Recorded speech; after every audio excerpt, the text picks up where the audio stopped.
Assalamualaikum warahmatullahi wabarakatuh. Kami dari kelompok 3 mata kuliah logika akan mempresentasikan hasil diskusi kami tentang positivisme.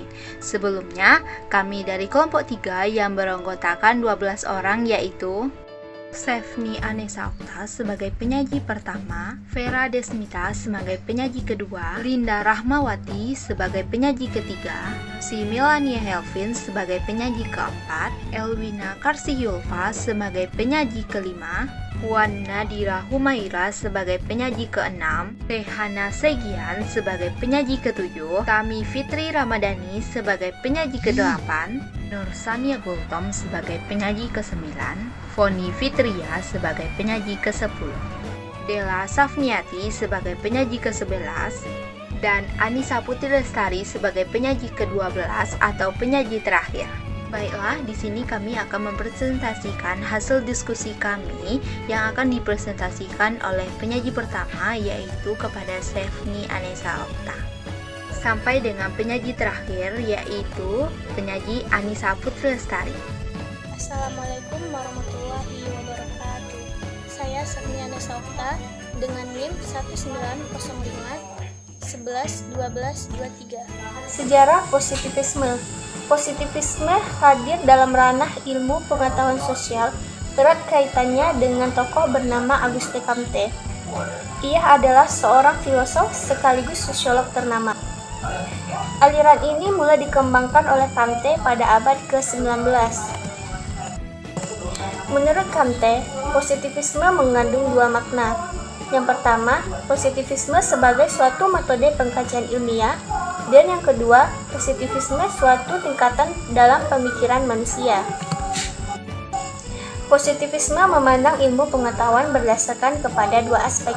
Yang pertama, berdasarkan aspek nalar, dan yang kedua, berdasarkan aspek pengamatan atau observasi. Saya Vera Desmita, nomor absen 4. Di sini saya membahas tentang slide ketiga.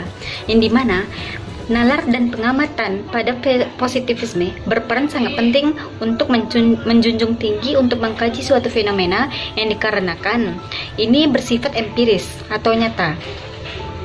Hal ini pun berdampak pada gejala yang bersifat tidak empiris atau gaib, yang dimana hal ini pun sering diabaikan oleh positivisme dikarenakan fenomena yang bersifat gaib tersebut yang sulit untuk dilakukan sebagai pengamatan. Cara berpikir dengan pemakaian positivisme nampak tatkala seorang ahli kimia yang menguji sebuah zat di dalam makanan, yang dimana untuk mengetahui bahwa zat tersebut beracun atau tidaknya, ia memberikannya ke seekor hewan. Ketika hewan itu memperlihatkan reaksi fenomenal tersebut, maka secara empiris zat itu diduga mengandung racun, yang dimana pengamatan hal itu supaya tidaklah cukup, dimana peneliti selanjutnya harus menguji kandungan zat di laboratorium berikutnya. Tentunya demi mendapatkan alasan mengapa zat itu beracun, disinilah nalar peneliti memiliki peranan yang sangat penting. Saya Linda Rahmawati Putri dengan NIM 1905-111392. Di sini saya akan melanjutkan presentasi dari kelompok 3 yaitu yang mengenai positivisme. Yang dimana di dalam slide keempat, dalam pandangan positivisme, masyarakat adalah realitas tersendiri. Asumsi yang berkaitan dengan pemikiran Durkheim yang mengatakan untuk melihat masyarakat tidak hanya sebatas sekumpulan individu semata, tetapi sebagai sebuah masyarakat yang di dalamnya memiliki sesuatu sistem. Sistem itulah yang mempresentasikan realitas dan mempunyai karakteristik tersendiri, sehingga masyarakat dapat dipelajari sebagai sebuah benda atau gejala dalam yang mempunyai karakteristik dan sistem tertentu. Dan bukti bahwa masyarakat memiliki sistem dan karakteristik masing-masing terlihat pada organisasi sosialnya. Baiklah, saya si Melania Helvin akan melanjutkan presentasi dari teman saya selanjutnya yaitu tokoh-tokoh positivisme. Tokoh positivisme yang pertama yaitu ada Auguste de Comte. Auguste de Comte merupakan tokoh pertama yang memunculkan aliran positivisme. Sebuah karya pentingnya yaitu Cours de Philosophie Positive.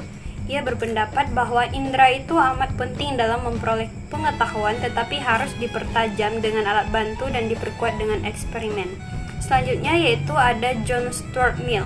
Adalah seorang filsuf Inggris, ekonom politik, dan pegawai negeri sipil. Dia adalah seorang kontributor berpengaruh teori sosial, teori politik, dan ekonomi politik. Selanjutnya, yang ketiga yaitu Hippolyte Taine-Adolphe. Adalah seorang kritikus Prancis dan sejarawan.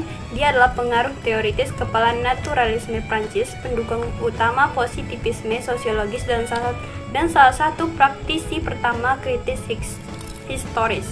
Yang keempat yaitu Émile Durkheim. Sosiolog David Émile Durkheim adalah seorang sosiolog Prancis, psikolog sosial dan filsuf. Ia secara resmi mendirikan disiplin akademis dan dengan Karl Marx dan Max Weber yang sering dikutip sebagai kepala sekolah. Yang kelima yaitu Charles de Hardy. Ia mendasar teori positivisme pada dunia pendidikan dalam bukunya Truth and Fallacy in Education Theory, yaitu kebenaran dan kesalahan dalam teori pendidikan, menyatakan bahwa tidak ada yang bermakna tentang pendidikan jika pernyataan yang secara empiris tidak bisa diverifikasi secara benar. Yang terakhir yaitu De Jo O'Connor. Menurut teori De Jo O'Connor, aliran positivisme adalah merupakan aliran yang sadar, bisa dijelaskan dalam sebuah formulasi verifikasi teori makna yang bermutu, merupakan serangan lanjutan terhadap metafisika, sebuah penolakan terhadap teori kognitivisme. Saya Elwina Kasyulfa selaku tim penyaji akan menjelaskan mengenai contoh positivistik pada zaman sekarang. Yang pertama adalah bagaimana cara manusia dalam berperilaku terhadap lingkungannya. Kita selaku manusia perlu adanya kesadaran dan kepedulian terhadap lingkungan sekitar dengan melihat perubahan seperti tanah longsor, banjir, perubahan iklim ekstrim, mulai punahnya flora dan fauna, serta pemanasan global. Hal ini perlu adanya perubahan atau revisi ulang terhadap pandangan positivistik. Pada dasarnya, pandangan positivistik menganggap bahwa alam selaku sesuatu yang dapat kita tundukkan dan kita kuasai tanpa mempertimbangkan unsur-unsur yang ada di dalamnya, seperti hewan dan tumbuhan. Nah, hal ini dapat mengakibatkan terganggunya keseimbangan ekosistem dan keseimbangan alam yang merugikan kedua belah pihak, kita dan alam. Contohnya, apabila kita menebang pohon, maka akan terjadinya banjir dan tanah longsor yang sangat merugikan kita.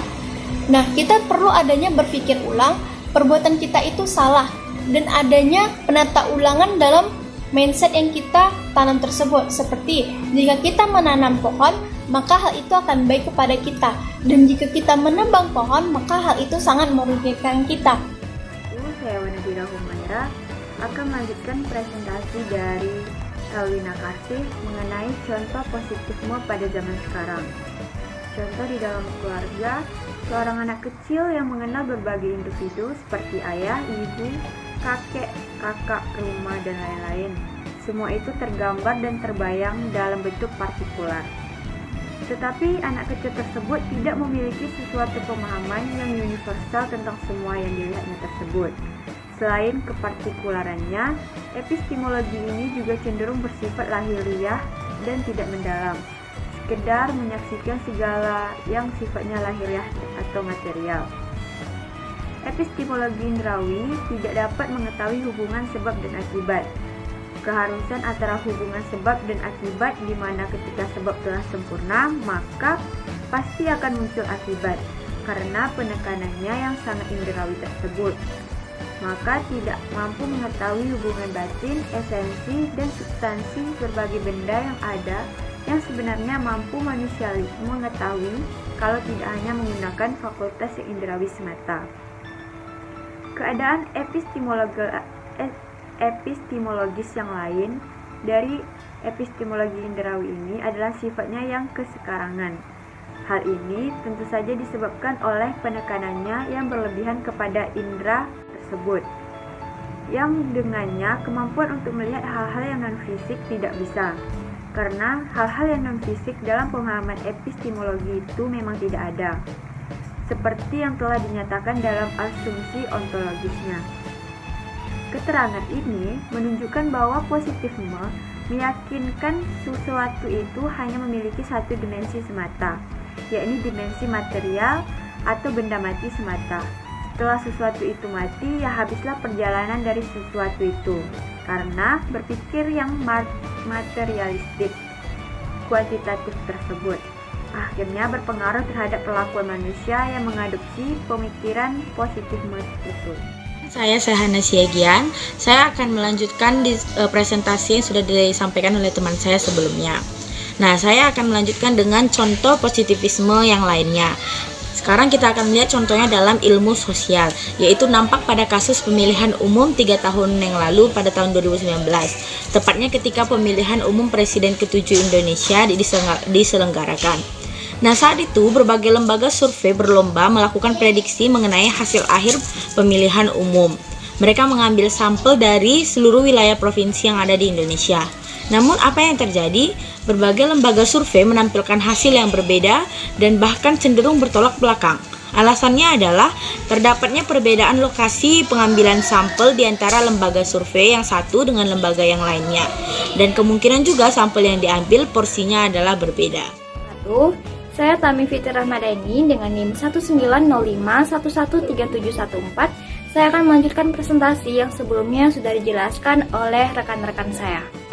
Perkembangan positivisme. Positivisme merupakan empirisme di mana pengetahuan apa saja merupakan pengetahuan empiris dalam satu atau berbagai bentuk. Maka, tidak ada spekulasi yang dapat menjadi pengetahuan. Filsafat positivisme bersandar kepada suatu hal yang bersifat real, nyata, dan kasat mata. Hal yang bersifat abstrak tidak dapat dijelaskan di dalam positivisme. Jadi, positivisme hanya mendasarkan pada kenyataan yang menggunakan metode secara ilmiah. Berpikir positivisme menyatakan bahwa pengetahuan manusia berkembang secara evolusi yang dibagi menjadi 3 tahap. Yang pertama, tahap teologis. Dalam tahap ini, manusia percaya pada kekuatan ilahi di belakang gejala alam. Yang kedua, tahap metafisik. Pada tahap ini, ide-ide teologis digantikan dengan ide-ide yang bersifat abstrak. Dan yang terakhir, tahap positif. Tahap ini merupakan puncak pengetahuan manusia yang disebut sebagai pengetahuan ilmiah. Kemudian, positivisme di bidang IPA dan IPS. Nah, yang pertama kita akan membahas dulu tentang ilmu pengetahuan alam atau IPA. Positivisme mendefinisikan ilmu pengetahuan sebagai sistem pengetahuan yang dibangun secara kumulatif melalui metode-metode eksperimental yang ketat, bertahap, dan struktur. Metode-metode eksperimental ini adalah ciri khas dari metode ilmu pengetahuan alam. Kenapa IPA merupakan model utama ilmu pengetahuan positif? Karena ilmu pengetahuan ini memiliki asumsi-asumsi filosofis yang kemudian secara jelas dipraktekkan dalam penelitian ilmiah. Nah, di mana asumsi-asumsi filsafat ilmu pengetahuan ini antara lain terbagi menjadi 3. Yang pertama, ilmu pengetahuan berorientasi dari fakta-fakta positif. Artinya, fakta-fakta yang ada di dalam ilmu pengetahuan alam itu dia bersifat pasti dan tidak dapat diragukan lagi kebenarannya. Kemudian yang kedua, fakta-faktanya bersifat mekanis dan material, baik berupa materi inorganis maupun materi organis, sehingga keberadaannya dapat kita amati dan dapat kita buktikan secara publik dan empiris. Dan yang terakhir, karena faktanya tadi itu bersifat mekanis, maka ilmu pengetahuan positif dapat menjelaskan gejala alam berdasarkan pada hukum sebab akibat. Selanjutnya, positivisme di bidang ilmu pengetahuan sosial atau IPS. Berdasarkan asumsi-asumsi tersebut, Auguste Comte menggagas sebuah kajian ilmiah mengenai masyarakat. Masyarakat diasumsikan sama halnya dengan gejala alamiah yang objektif. Individu-individu anggota masyarakat diibaratkan seperti kumpulan atom yang membentuk benda, nah di mana benda ini disebut dengan masyarakat. Nama saya Nur Sani Gultom dengan NIM 1905125062. Di sini saya akan melanjutkan presentasi materi di bagian PowerPoint pada slide ke-11 sampai ke-13. materinya itu tentang pengaruh positivisme. Baiklah teman-teman, bisa melihat PPT kelompok kami sajikan, yaitu pengaruh positivisme. Pengaruh positivisme ini dibagi menjadi 2 bagian, yaitu di dalam bidang hukum Indonesia dan di dalam bidang pendidikan. Nah, di dalam bidang hukum Indonesia merupakan hukum Indonesia yang tertulis dan dilegalisasikan oleh negara yang merupakan bukti konkret dari pengaruh positivisme. Dalam praktik penyelesaian hukum oleh hakim di pengadilan, pengaruh positivisme ini juga sangat kuat. Misalnya, sebagai pembuktian masalah hukum dan kebenaran hukum berdasarkan pembuktian yang konkret dan empiris. Pengaruh positivisme ini juga tampak dalam sistem peraturan hukum yang standar yang diberlakukan untuk seluruh warga negara, terutama dalam bidang hukum pidana.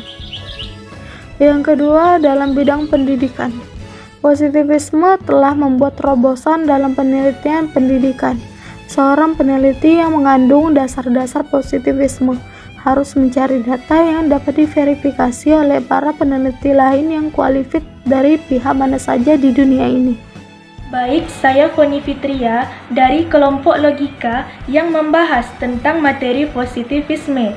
Di sini saya akan mempresentasikan tentang ciri-ciri positivisme. Ciri-ciri positivisme.